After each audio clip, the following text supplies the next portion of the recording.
Desde que a gente casou, fomos criando algumas regras financeiras para lidar melhor com o dinheiro dentro do nosso casamento. E não são regras do tipo, você não pode comprar isso, ou você gastou demais, ou agora quem controla o cartão, ó, sou eu. Muito pelo contrário, são regras que ajudam a gente a organizar o dinheiro sem deixar que ele vire motivo de controle, disputa ou ressentimento dentro do nosso relacionamento. E hoje a gente vai deixar vocês copiarem todas essas regras, tá? Então já pega um Fica à caderninho, vontade. abre o bloco de notas do celular, aí simplesmente manda esse vídeo aqui pro mozão e fala: amor, vamos assistir isso aqui junto, porque aparentemente estamos precisando um pouquinho, Um né? toque, um com carinho, né? Sempre com carinho, tá? E se vocês chegaram aqui nesse vídeo agora, não conhece a gente, eu sou a Beca. Não, você é a Beca, eu sou o Gui. E toda semana tem vídeo novo aqui sobre finanças para casais. Então já se inscreve no canal aqui, manda esse mozão aqui se inscrever também, É porque faz isso. parte, tá? Todo mundo tem que estar junto aqui nessa. É isso. Vamos para a primeira regra? Bora, primeira regra. Primeira regra, o dinheiro é dos 2. Pode falar, mozão, A como é nossa que é? primeira regra é muito simples, né? Que é o que a Beca falou agora, o dinheiro dos dois. Não importa quem ganha mais, não importa quem recebeu o aumento ou não, não importa de qual conta saiu o pagamento ali. No final, o dinheiro sempre impacta a vida dos dois ali. Porque se um cresce, o outro cresce junto também. E se um afunda, isso é importante, o outro afunda também. Exatamente. Imagina, vocês estão no mesmo barco, no mesmo navio. Não importa se um tá na suíte master, por exemplo, e o outro tá sentado perto do motor. Se o navio afunda, os dois vão afundar juntos, ou É, não, né? não tem como você ficar na suíte falando ali, bom, essa água aí é um problema seu, tá? Por isso que aqui em casa a gente junta tudo, tá? Rendas, despesas, dívidas, investimentos, metas, tudo vai para o mesmo bolo ali, tá? E juntar tudo não significa necessariamente ter uma única conta bancária. A questão não é onde o dinheiro fica, a questão é como o casal enxerga esse dinheiro. Se cada um continua pensando, ah, esse dinheiro é meu, essa conta é sua, esse problema é seu. Na prática, vocês estão administrando duas vidas individuais que É. por acaso moram na mesma casa, no mesmo teto. E o casamento não funciona assim, né? Porque até uma dívida que está apenas ali no CPF de uma pessoa pode comprometer os planos dos dois. Assim como um aumento de salário também que pode ajudar os dois a realizarem uma meta mais rápido. Então a regra é, o dinheiro entra na vida do casal e o casal decide junto o que vai construir com ela. Aí sempre aparece aquela dúvida, mas se o dinheiro é dos dois, eu não posso mais gastar com as minhas coisas? Pode, Calma, calma que a gente pode. pensou nisso também. Sim, porque assim, juntar dinheiro não significa que vocês precisam perder completamente ali a individualidade de vocês. Vocês não precisam pedir autorização, promoção, toda vez que quiser comprar alguma coisa nova, tá? E foi por isso que a gente criou a técnica da mesada do casal. Cada um recebe um valor Maravilhosa. individual mensal para gastar com o que quiser, sem precisar justificar a promoção. É, a Beca tem a mesadinha dela, eu tenho a minha mesada, e aquele dinheiro já está previsto dentro do nosso orçamento. Então, se eu quiser gastar a minha mesada inteira com alguma coisa que o Gui jamais compraria, ele não precisa nem entender, ele só precisa respeitar isso, essa minha Eu não escolha. tô sabendo de nada, né? Então, às vezes, eu posso até pensar, meu Deus, como ela pagou isso daí, né? Não acredito que ela comprou isso. Mas eu fico quieto porque é o dinheiro dela e isso não atrapalha nossos planos do casal. A individualidade, ela não deixa de existir porque vocês se casaram, né? A mesada ajusta justamente a evitar aquela sensação de que o gasto pessoal precisa passar pela aprovação do outro, porque uma coisa é o gasto do casal, outra coisa é o dinheiro individual que já foi separado para cada um. É. E uma regra importante aqui é que as mesadas precisam ser exatamente iguais e não importa quem Uhum. ganha mais, quem ganha menos. Lembra que a gente falou lá atrás, né? Porque a mesada, ela não é um salário, é um espaço justamente para essa liberdade individual dentro da vida financeira do casal, tá? E a nossa terceira regra é conhecer os sonhos pessoais um do outro e transformar alguns deles em metas do casal mesmo, tá? Porque quando o casal não conversa sobre o futuro, a vida financeira vira só uma sequência de pagar boleto, né? Ai, paga aluguel aqui, paga mercado, É. fecha o mês, começa tudo de novo ali no mês seguinte, é um ciclo, E né? vocês vão sobrevivendo no piloto automático, mas sem saber para onde estão indo exatamente. Às vezes um tá imaginando comprar uma casa, por exemplo, e o outro quer fazer uma viagem, um quer abrir um negócio, o outro tá pensando em ter É, filhos.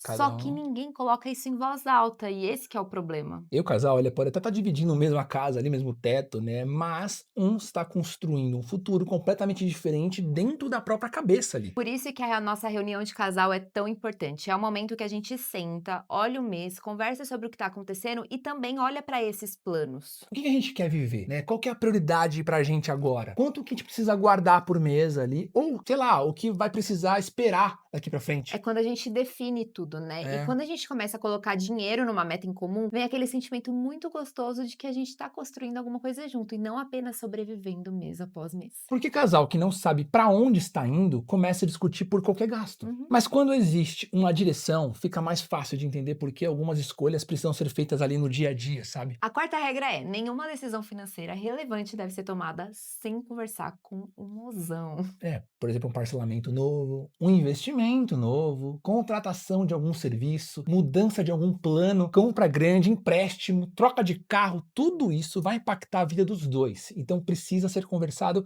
antes mesmo de tomar qualquer decisão, né, amor? É, porque chegar em casa e falar: "Surpresa, amor, troquei de carro", É. não é uma E surpresa. foi por você. Não, Você queria tanto aquele carro, isso né? não é uma surpresa não. Não, é um sequestro de orçamentos, né? Porque assim, não dá pra você. Ah, olha só, cheguei. Exatamente. Surpresa boa é um chocolate, uma É, um flor, um mimozinho, né? jantar. Pode crer. Agora uma parcela nova ali de 4 anos não é É, presente. se vai afetar boa parte do futuro de vocês ali, meu, não dá. Os próximos meses não tem Precisa como. ser conversado. Principalmente porque, mesmo que a compra esteja no nome de uma pessoa só, ou no meu nome aqui, por exemplo, vai impactar a vida do casal. Vai sobrar menos dinheiro ali para viagem, para reserva, para o lazer e para outra meta que vocês têm em comum. Então não basta pensar: "Ah, mas eu consigo pagar". A pergunta é: essa decisão faz sentido dentro dos planos que nós 2 construímos?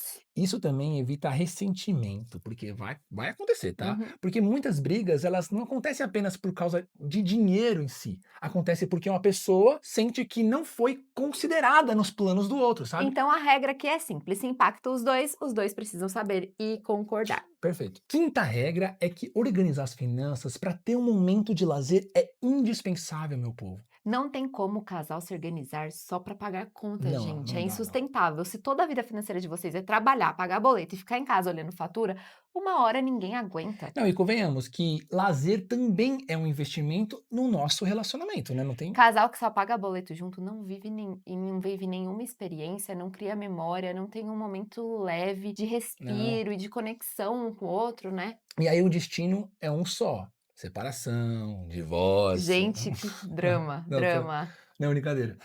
Mas é um caminho, né? É um caminho. Talvez eu tenha exagerado um pouquinho aqui, mas vocês entenderam um pouquinho, né? Entenderam a ideia, né? O ponto é que o lazer precisa existir dentro do planejamento Sim. e não como um gasto descontrolado. Ah, Improvisado. bora viver, não sei o É. quê. Mas como uma parte real da vida do casal. Pode ser uma viagem, um jantar, uma noite de filme, um cineminha, um passeio ou um cafezinho fora. Precisa existir isso, né? É, porque se você não planeja também, ele vai acontecer de jeito ou de outro. Pode ser no improviso, pode ser, tô precisando, então vai acontecer. Então é melhor contar com ele antes. E não precisa ser uma coisa cara, tá? O mais importante é existir esse espaço no orçamento para vocês viverem juntos alguma coisa ali, sabe? Planejamento financeiro não é impedir vocês de viver, tira isso da cabeça de vocês. É justamente organizar o dinheiro para vocês conseguirem viver sem culpa e sem criar um problema depois ali que vocês vão Perfeito. ter que pagar. A nossa sexta regra é entender que às vezes é necessário descer um degrau para subir 2 depois. Porque existem momentos em que o casal precisa economizar mais, reduzir algum gasto, viajar menos, sair menos, faz parte, adiar aquela comprinha que vocês estão querendo, mudar temporariamente algum hábito que vocês têm ali, sabe? Isso não significa que vai sair do estilo de vida de vocês para sempre. Aquilo ali é Não. só uma fase para vocês se reorganizarem. Pode ser por vários motivos. Pode ser porque vocês estão saindo de uma dívida agora, cara, né? Construindo uma reserva financeira, se preparando para alguma mudança ou passando por uma redução ali da renda de E aí vocês. vocês vão precisar se adaptar. O problema é quando o casal encara essa fase como uma derrota. É, Nossa, né? não. Como se diminuir um gasto temporariamente significasse que a vida deu errado, e não é isso. Não, e às vezes vocês estão só recuando para pegar mais impulso, sabe? Uhum. E a grande diferença é que quando o casal tá alinhado, essa fase passa muito mais rápido. Porque quando os dois entendem o motivo, os dois fazem escolhas, os dois sabem que aquilo é temporário. E se É. apoiam, né? A gente passou por isso numa fase, porque foi quando eu pedi demissão aqui em casa. Quando eu pedi demissão foi tipo, "Ô, amor, vamos dar uma recuada aqui, né?" E aí um segurou na mão do outro e passou. E isso foi muito mais fácil. A primeira regra vale muito para isso também, porque a gente juntou a nossa renda, juntou as nossas reservas, então assim, tudo isso proporcionou Uhum. dar esse impulso assim, sabe. Agora, quando só um está economizando e a outra continua gastando como se não tivesse acontecendo absolutamente nada, a fase vai ficar muito mais longa mesmo e E mais difícil, né. muito mais pesada, né. Muito mais Então pesada. descer um degrau não é fracasso, fracasso é continuar fingindo que tá tudo bem enquanto o orçamento afunda senão daí vocês podem se endividar e aí as É. consequências vão ser muito piores para o dinheiro e para o relacionamento. Então, quais são as nossas 6 regras financeiras dentro do nosso casamento? Primeira, o dinheiro é dos dois. A individualidade precisa ser respeitada. Os sonhos precisam ser compartilhados. As decisões grandes precisam ser tomadas juntos.